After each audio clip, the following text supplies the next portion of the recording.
Sir ನಿಮ್ಮ ಹೆಸರೇನು ರೀ? ನಾಗರಾಜ್ ರೀ ನಮ್ಮ ದಾವಣಗೆರೆ ದಕ್ಷಿಣ ಉಪಚುನಾವಣೆ ನಡೀತಾ ಐತೆ, ಹೆಂಗೈತೆ ಉಪಚುನಾವಣೆ? ಚೆನ್ನಾಗಿ ಸರ್, ಎರಡು ಚೆನ್ನಾಗದಾವ. ಇನ್ನು 7 ದಿನದಲ್ಲಿ 8 ದಿನದಲ್ಲಿ ಯಾರು ದಾವಣಗೆರೆ ದಕ್ಷಿಣದ MLA ಅನ್ನು ಡಿಸೈಡ್ ಆಗ್ತದೆ, ಯಾರಾಗ್ಬೋದು ನಿಮ್ಮ ಪ್ರಕಾರ? ಏನು ಹೇಳೋಕ್ಕಾಗಲ್ಲ ಸರ್, ಎರಡು ಜಿದ್ದ ಅದಾವ. ಏನೋ ಒಂದು 5,000 ಓಟ್ನಾಗ ಯಾರಾದರೂ ಗೆಲ್ಬೋದು. ಕಾಂಗ್ರೆಸ್ಸು BJP ಯಾರೇ ಗೆದ್ರೂ 5,000 ಓಟ್ ಅಷ್ಟೇ ಅಂತರ. 5,000 ಅಂತರ ಸರ್. ಭಾಳ ಜಿದ್ದ ಐತಿ. ಏನೋ ಭಗವಂತ ನಿಶ್ಚಯ, ಯಾರು ಪುಣ್ಯ ಐತೆ ಅವ್ರು ಬರ್ತಾರೆ ಸರ್. ಏನು 2023 ಚುನಾವಣೆಯಲ್ಲಿ ಶಾಮನೂರು ಅಜ್ಜನವರು 77,988 ಓಟಲ್ಲಿ ಗೆದ್ದಿದ್ರು.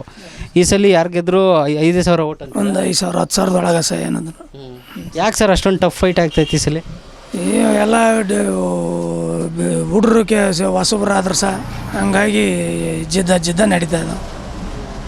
ಜಿದ್ದಿ ಓಟಲ್ಲಿ ಯಾರು ಗೆಲ್ತಾರೆ ಅನ್ನೋದು ಇಂಪಾರ್ಟೆಂಟ್ ಇವಾಗ. ಗೆಲ್ಲದ ಅದು ಹೇಳೋಕ್ಕಾಗಲ್ಲ ಸರ್ ಯಾರು ಗೆಲ್ತಾರಂತ. ಒಟ್ಟು ಚುನಾವಣೆ ಜೋರು ಅದಾವೆ ಸರ್. ಈ ಸಲ ಉಪಚುನಾವಣೆ ಪ್ರತಿಷ್ಠೆಯಿಂದ ನಡೀತಾ ಇತ್ತಾ, ಅಭಿವೃದ್ಧಿಗೋಸ್ಕರ ನಡೆಯುತ್ತಾ ಅಥವಾ? ಅಭಿವೃದ್ಧಿ ಮೇಲೆ ನಡೆಯೋದು ಸರ್. ಅಭಿವೃದ್ಧಿ ಮೇಲೆ ನಡೆಯೋದು ಸರ್. ಚೆನ್ನಾಗಿ ಮಾಡಿದ್ದಾರೆ, ಎಲ್ಲ ಚೆನ್ನಾಗಿ ಮಾಡಿದ್ದಾರೆ. ಅವರು ಕಾಂಗ್ರೆಸ್ನವರು ಎಲ್ಲ ರೋಡ್ ಪಾಡು ಚೆನ್ನಾಗಿ ಮಾಡಿದ್ದಾರೆ, ಕೊಟ್ಟಿದ್ದಾರೆ, ಅನುದಾನನೂ ಕೊಟ್ಟಿದ್ದಾರೆ. ಚೆನ್ನಾಗಿ ಮಾಡಿದ್ದಾರೆ ಸರ್. ಅವರು MLA ಆಗಿದ್ದರು, ಈಗ ಅವ್ರ ಮೊಮ್ಮಗನಿಗೆ ಟಿಕೆಟ್ ಕೊಟ್ಟಿದ್ದಾರೆ. ಅವ್ರು ಕೊಡಬಾರ್ದು ಅಂತ ಒಂದಷ್ಟು ಜನ ಕಾಂಗ್ರೆಸ್ ನಾಯಕರು ಓಡಾಡ್ತಾ ಇದ್ರು. ಅವ್ರ ವಿರುದ್ಧ ಕಟ್ಕೊಂಡು ಈಗ ಸಮರ್ಥ ಶಾಮನೂರು ಗೆಲ್ತಾರೆ ಅಂತ ಅನ್ಸುತ್ತೆ. ಗೆಲ್ಬೋದು ಸರ್, ಗೆಲ್ಬೋದು ಸರ್. ಈಗ ಅಲ್ಪಸಂಖ್ಯಾತರು ಓಟು ಅವರು ಕೂಡ ಟಿಕೆಟ್ ಕೇಳಿದರು, ಅವ್ರ ಟಿಕೆಟ್ ಕೈ ತಪ್ಪೈತೆ.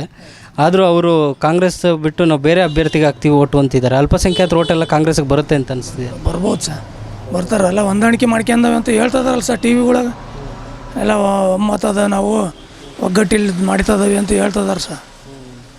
ಈಗ ಸಾದಿಕ್ ಪೈಲ್ವಾನ್ ಅವರು ನಿಂತಿದ್ರು ನಾಮಪತ್ರ ಕೊನೆ ಟೈಮಲ್ಲಿ, ಅಲ್ಲಿ ಚುನಾವಣೆಯಿಂದ ಇಲ್ಲದೆ ಸರ್ದ್ಬಿಟ್ಟವ್ರೆ. ಅದೇ ಮತ್ತೆ ತಿರುಗಿಸೋಗಿ ಏನೋ ಅವರು ಒನ್ವೇ ಮಾಡ್ಕೊಂಡವೆ ಅಂತ ಹೇಳಿದಾರಲ್ಲ ಸರ್.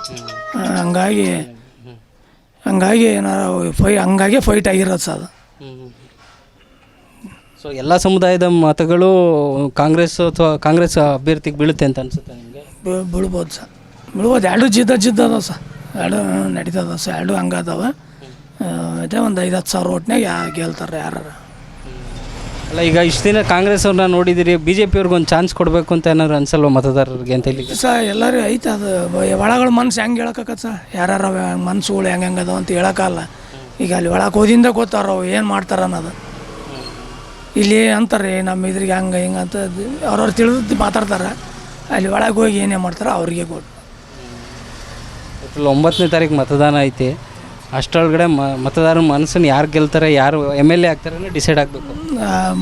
ಇನ್ನೂ ಟೈಮ್ ಐತೆ ಸರ್, 9ನೇ ತಾರೀಕಿನ ಮಠ ನಡೀತೈತೆ ಸರ್. ಇನ್ನೂ ಜೋರಿಗೆ ಏನನ್ನೋದು ಒಂದು ದಿವಸ 2 ದಿವಸ ಮುಂದೆ ಎಲ್ಲ ಇದನ್ನ ಗೊತ್ತಾಗತ್ತೆ ಸರ್.